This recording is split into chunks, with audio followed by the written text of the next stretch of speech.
Um, Bath this weekend in the Premiership Cup. Tell us a bit about, first of all, the sort of side you might be fielding, because obviously you make a lot of changes for the Cup, obviously the rest of the first team. We have some people coming in, do you think, or will it be similar to last week? It'll be the same sort of balance of the squad. We've had a few injuries from the weekend that we've had to address, so a few players will come in from outside the squad to strengthen it. Ollie Devoto will come in into the midfield in that area, will strengthen up that on that side of it. James Freeman will come into the back row, with Sean Lonsdale moving into the second row just to cover a few sort of medical issues there. But from the perspective of the whole squad, yeah, it's looking at the same sort of strength as we were last week. Yeah, it's a great competition to get game time into players and bring some younger academy players. Rich Capstick will come onto the bench, for probably a first start for a while from the pre-season game. So it's a great opportunity to see some different players and see the same guys that played on Sunday, but also to probably put right a performance that we weren't pleased with as a group of coaches and as players up at Newcastle. We got the draw, but we left a lot out there in terms of how we want to play and how we want to put our game onto opposition. So it's a big weekend for us as a club. Home game against West Country rivals, so it's going to be a real great day. Is there anything? I know you said you left a bit out there on the field. Is there any areas in particular you feel need tweaking or improving from what happened at Kingston Park?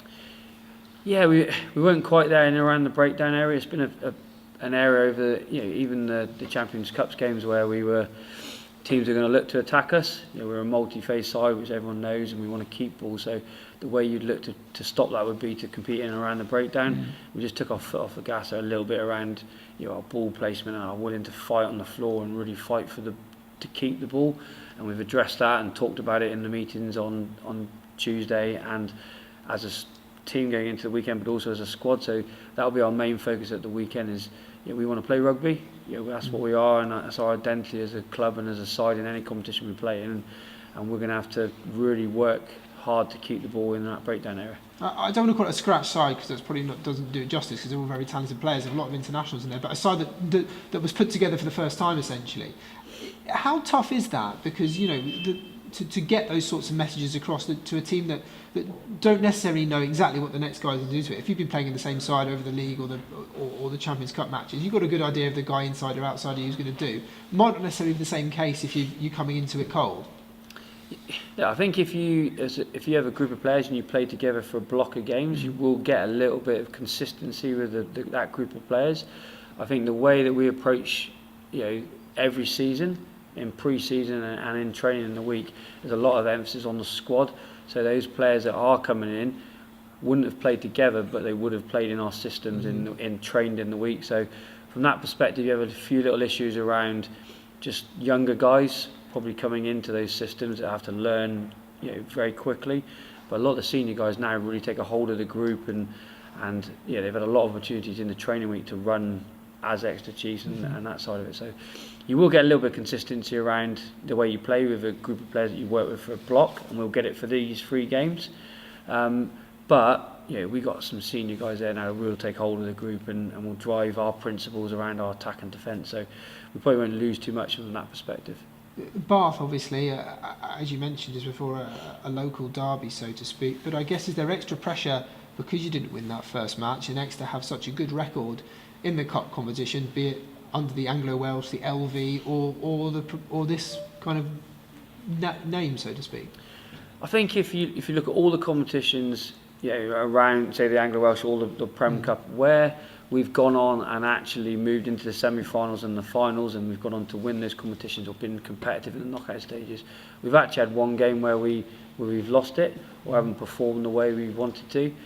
Because it is a new group, you will have sort of some teething issues around. The best thing from the weekend is what the guys did. They showed massive character to get themselves back into the game, to force the draw and even force a win. So to come away with 2 points away from home at Newcastle is a bonus. We know now what we've got to do is we've got to put the things that didn't work up at Newcastle into practice at the weekend. And if we get a win at home, we're going into another home game the week after. So the pressure is, I don't think at the minute is there. Obviously in the game, when we're in the game, we're pushing to try and get the performance and the win. That will change a little bit, but we've got a great opportunity now if we can get a home win to move into another game at home, in front of our home crowd, is a great position to be in. Finally, for me on kind of the game side of the thing, you've got obviously Harvey Skinner, who we're going to talk to later, and made his first start for the club, I think, in any competition at Newcastle. What do you think of how a young number 10 coming into a game and kicking a few goals, and seemingly looked, from the highlights that I saw, looked relatively composed out there? Yeah, I think what Harvey's done is, like, he's been away at Cornish Pirates. He's been in his development phase down there and working with them. What they've done in terms of developing him in his game there has been outstanding. I think what has shown is when he's come back into our environment, he's been really brave. He's been really commanding of what he wants from the backs and what he wants from the forwards. And I think the way that he's come in and taken the grip of the side from a player that's been outside of the squad for a while has been really pleasing. I think what the characteristics he does show, and what you do need to show as a 10, is the ability to control games, both with communication and tactics and that side of it. And what Harvey's done is, the minute he's come back up here from the Cornish Pirates, he's taken control of the group, and he did it the weekend, and he attacked and used the ball to space well. I think it really showed that he missed an easier kick in front of the post earlier on in the game, but actually nailed 2 touchline conversions that kept us in the game and pushed us onto that draw. So he's shown some real strength of character. He's got little areas around his game that he needs to improve, but that's what we ask from our flyers, and he's in and around there, and he's pushing really hard as well, as is Sam Morley. He's been in there as well.